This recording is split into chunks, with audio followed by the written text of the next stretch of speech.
What do you think your aunt does?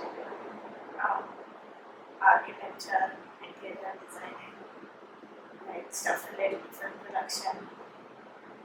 And she also cooks a lot. She bakes, she swims.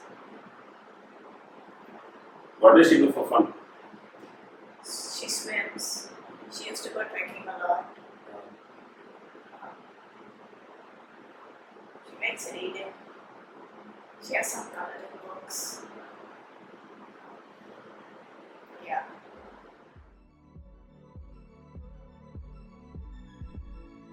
Like what's a version of Badass meets Whimsical? Madhu cries at soppy movies. If you genuinely need to hear it, she's gonna tell it. Her empathy for other people, especially the downtrodden. We both remember all the fights we had. She can talk, but you can never get bored. Amazed by the fact that she traveled a lot. When she handles stress well. She hated attention. Hyperfunctional. And wild.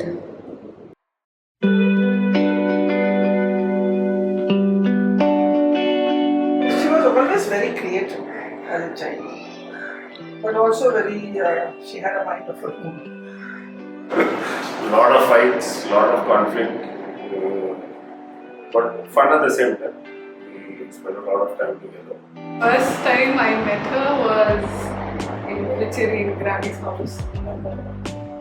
We talked. I got that. Have to be from Sherwood Hall. That's where we met. We've been together since. We've been the best of friends since we were tiny, like I'm talking kindergarten. We met at work 2006, 2007, and she came in as not an intern, but it was her first job. It just started 6th standard, first day of school. I was sitting in the back row as I usually do, and here comes a new girl looking very out of place in Alpha, just like I was. So a lot of my early childhood memories was associating Madhu with like baking cakes, baking pies. What was eye-opening about meeting Madhu first was I didn't realize you could have cool family members. Very, what should I say? Just like how she is now. She had to get her name, and then she sort of throw tantrums. We both remember all the fights we had. Gradually changed. I think both of us were nervous. For me, Mother was like the person who introduced me to all the good things. You know, she was the one who introduced me to Backstreet Boys, although she'll probably die that I'm saying this. And I don't know if it was because we were both tall girls or what. I think the teacher was like, yeah, you two misfits belong with each other, and she made Madhu sit next to me. She would bake a cake, a birthday cake for me every year. She always was very independent even as a child. I would call her every morning to kind of like ease my own anxiety, and every day she would pick up and she would be like, don't worry, the test will be fine, you will be fine. Madhu was, I would say, an introvert. You know, she liked to keep to herself. She had a very close circle of friends, and she was never like the loudest person in the room. Of course, among immediate family and friends, she was. Definitely between the two, she was more creative. To the extent that all his creative work also she would do for him. Yeah. Good times, good memories. So the first meeting was more of just looking at each other and gauging where we stand. She introduced me to reading.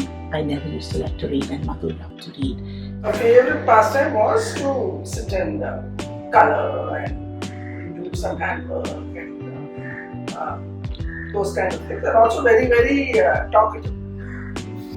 She never made anyone feel that, I come from this very uppity school called Sherwood. She never looked down on her nose at any of us.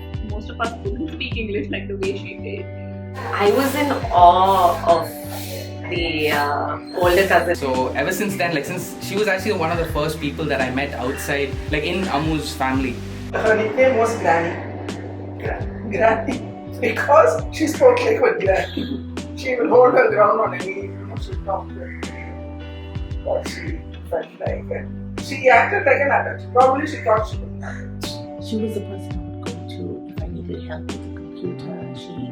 She used to teach me how to do these things. And I think for me, that's who she is. She's very patient. She's very kind with the people who she loves. Who even maybe like she might not even know you, but she'll be kind and she'll do you a favor just from the goodness of her heart. She was never scared of authority of any kind. Whether it was a principal or a grandmother or a parent, she would give it back to them if she felt that they were not right. She was very righteous always.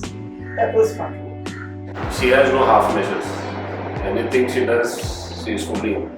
That's something that from the time she's been small till now, whether it's studies, whether it's project, whatever it is, So it made it easier for me to meet a lot more of their family members, and I think like she was the gateway into the family for me.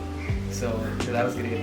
On equal terms, always on equal terms. That was Madhu as a child. So she was always like a bright, intelligent friend that always like kind of took me under her wing and taught me a lot of stuff and introduced me to a lot of things. We worked there for a good three odd years. Yeah, and that was that.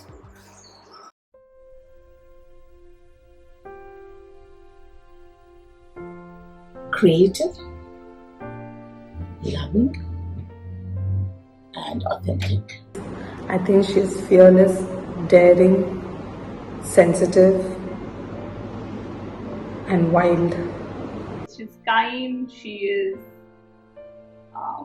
hyper-functional and honest. And when she came into mainstream life, as an architect, her talent was very impressive.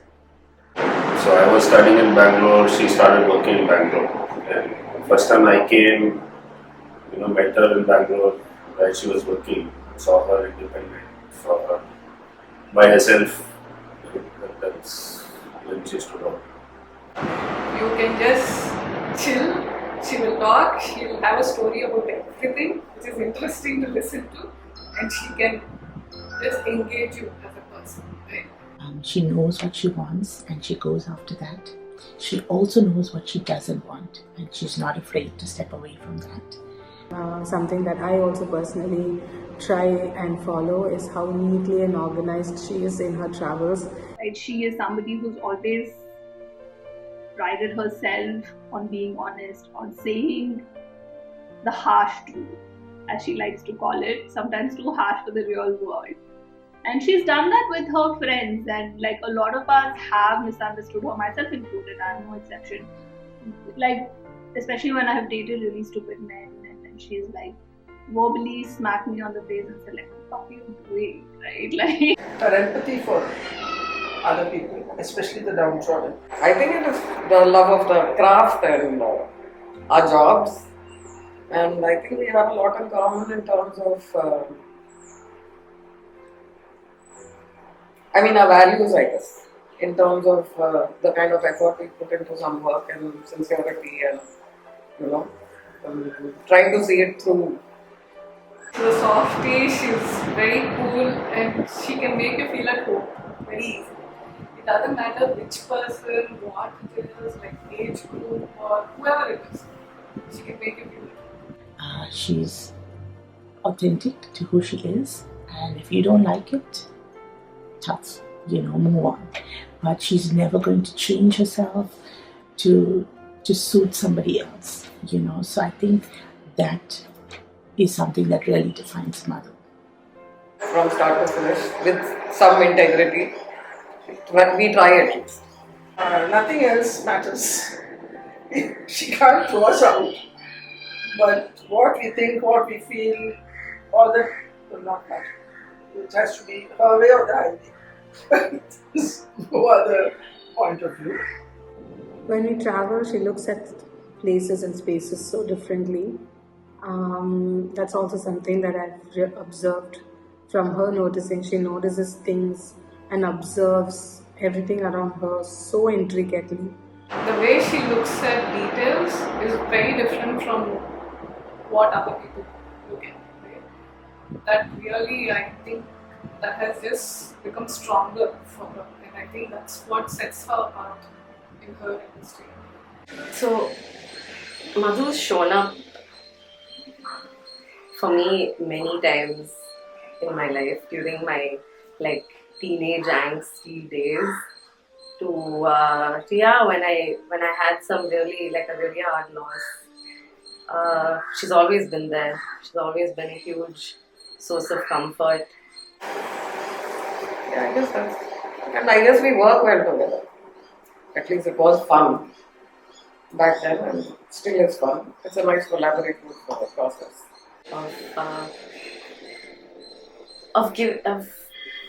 Of gently like nudging you along, not pushing you. I would say the thing that people misunderstand about Madhu is that because she is quiet and a bit reserved, people might assume that she's also weak, and nothing could be further from the truth. So I think that would be something that people must understand, that they could like push her around or something, and then they get a rude awakening. She doesn't like other people to, interfere or give her another alternate. It's not acceptable. She knows so much about the place, not in terms of just what it is, but what goes back in terms of the history, the people, the culture. So she looks at things at a holistic way, I'd say. And there's so much to learn when you travel with her. She's like a knowledge bank who keeps throwing these small things, and sometimes it all goes above my head. So when I first got to know her, I was really amazed by the fact that she traveled a lot and she did a lot of these treks. I think one experience that really stays with me is our night at Triund, where there was a snowstorm. The dogs were just running around our tent. We laid down that night at that tea shop with all the vessels like piled up. I will never forget that amazing, crazy, adventurous night with you. And every time I met her, she would always be like going to Himachal or something like that, or she would just be coming back from Himachal, and I'd always be amazed that she would go on these like week-long treks. And being an architect, of course, right, where if we go to like an architectural space, she look at the materials used, she look at the way the light falls. I guess you're allowed, if you're given the freedom to be able to do certain things within certain parameters, what else is needed? I think sometimes the truth that she says is a little bitter, and it is necessary, but she's been misunderstood for this. In her personal life, right, she's made a lot of decisions. She exactly knows how to live her life, irrespective of, and she doesn't care what other people say. She's not that person. So she's made some choices, and she lives with them by it, and she loves it, right? But she doesn't try to impose those choices on other people. It's always been like that with her and also Auntie, and I think all of them get it from Auntie. You live your life, we live our life. Yeah, like a lot of people have thought that she has been unkind or she's been harsh or incredibly cutting or mean because of what she says. The depth of analyzing everything and going deep into anything she was interested in and pursuing it and having her strong opinions about it. She has been misunderstood for that. She has been called things for that, and it's been something that I know has hurt her when she doesn't really mean to hurt people with her words, but extreme anger and the ability to forget it in seconds. Like just talking about anything, it's fun. I remember Madhu being there for a lot of pivotal moments. About life. Not life, but in life. Like she'll have some story to say Okay. and have some response. That response will take us to another story. Then that will have another response which will take us to another story, and I believe this will When I moved back to Chennai, she was there when I had no furniture in my apartment. We ordered pizza, sat on the floor, ate it, and we both like slept on the one mattress in the house. Like whatever funny stuff happens around me, like I tell her and she laughs. So yeah, she's always been there. We can always talk about anything, so it's never boring. But right, like we can just keep talking and talking. Like there's always something to do.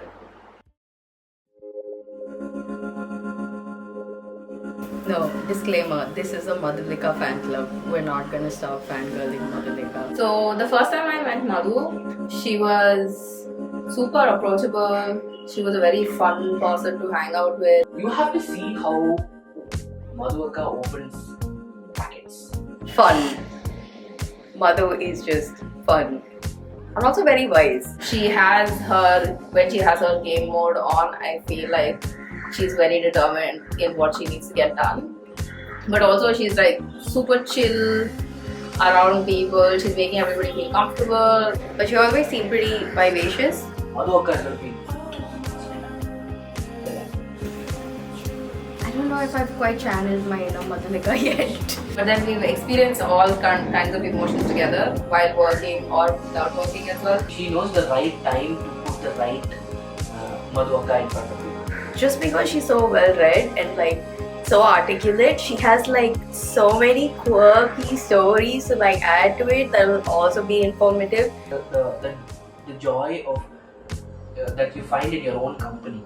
That was one thing that I was like, wow, man, that's so nice. And she has like a great energy about her that really makes you feel like you are like, you know, in a very safe space with like no judgments. And I mean, judging together but no judgments. But yeah, sometimes when I hear someone say something very witty but understated, I'm like, oh, that's something Madhulika would do. But that one sentence, okay, she just has to say it. She just has to say it, and then everybody just shifts to like, oh yeah, we finish this also, then we go. And she's able to guide the people very well because of how she functions as well. But I feel like just the idea that you can do whatever you want to do at any given point in time as long as it's not harming anybody else. So yeah, so I've seen her in like tough situations where she's always has like the rational point of view. When you make something of your own and you want to go and show it to somebody, the smile and the joy in your face, that was the impression that I was like, yeah, this is the Madhulika that I've been. I feel this is the Madhulika that everybody knows. Where she applies concepts so vividly, but like there's so much like design thinking and like experience to it, I would say. Madhu does things in a way where she doesn't wait for validation and she's kind of just doing everything that feels wholesome to her, irrespective of what her peers think of it, irrespective of how people are looking at her while she's doing everything. Yeah, I'm gonna be her someday.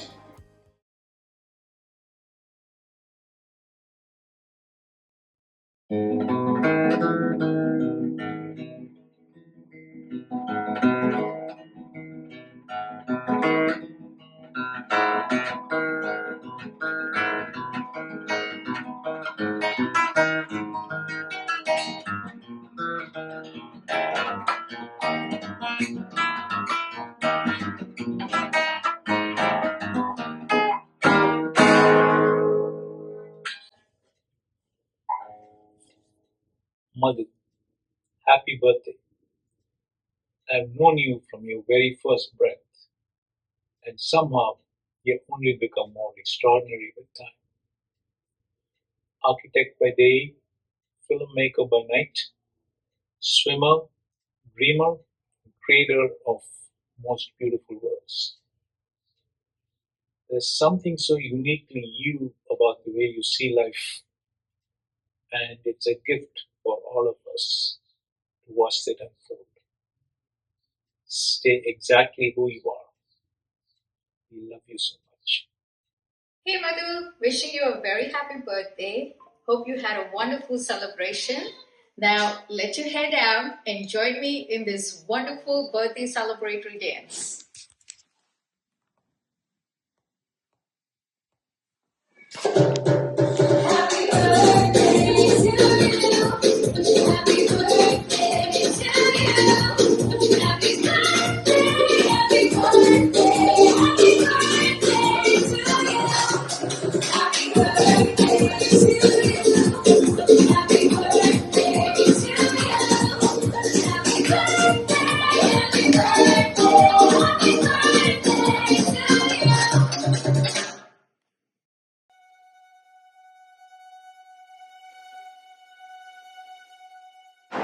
I thought about this.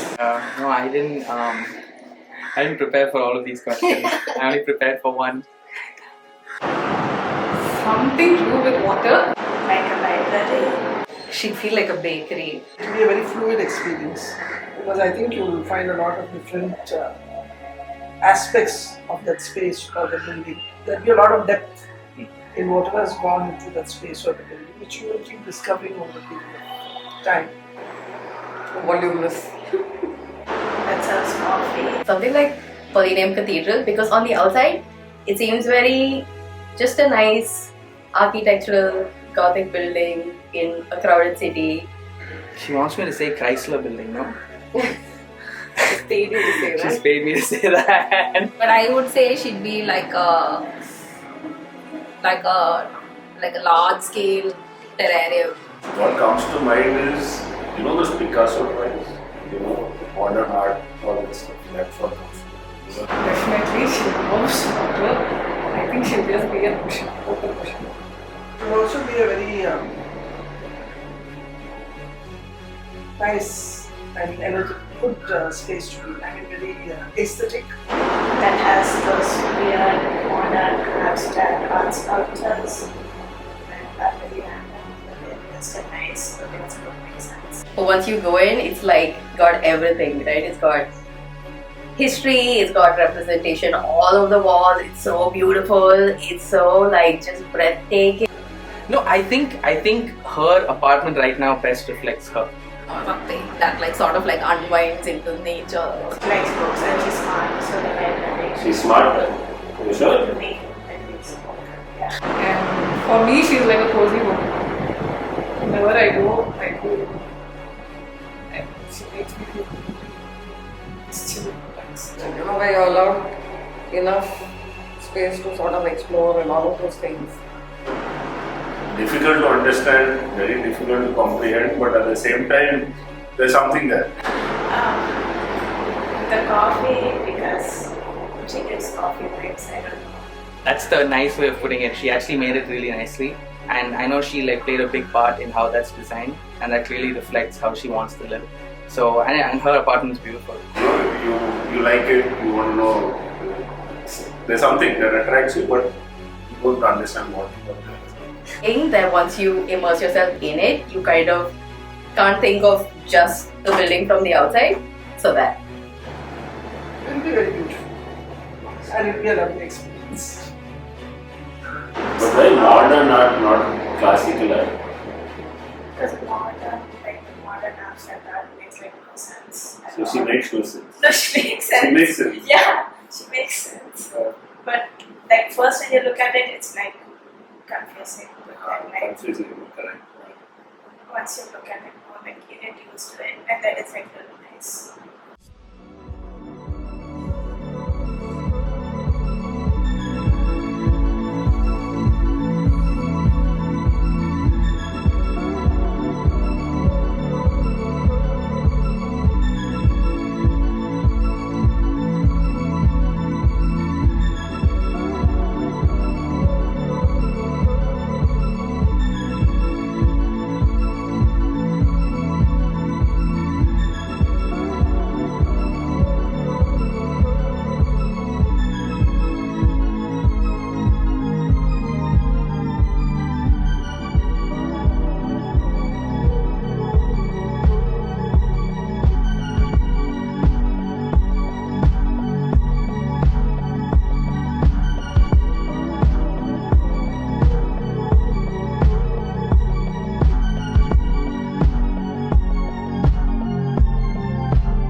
where the space is there. Isn't there?